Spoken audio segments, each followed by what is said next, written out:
Алматы қаласынан 25 миллион теңгелік үйді сатып алу нұсқаларын салыстырайық.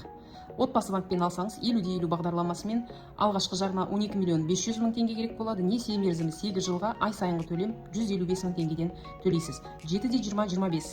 Алғашқы жарна 5 миллион теңге, несие мерзімі 25 жыл, ай сайынғы төлем 142 мың.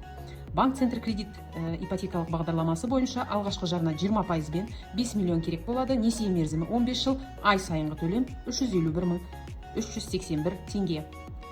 Ең тиімді банк ол отбасы банк болып саналады. Егер сізге осы бағдарламалар бойынша консультация керек болса, менің жекеме жазыңыз. Жеке разбор жасап, ең тиімді жолдарын бірге таңдаймыз.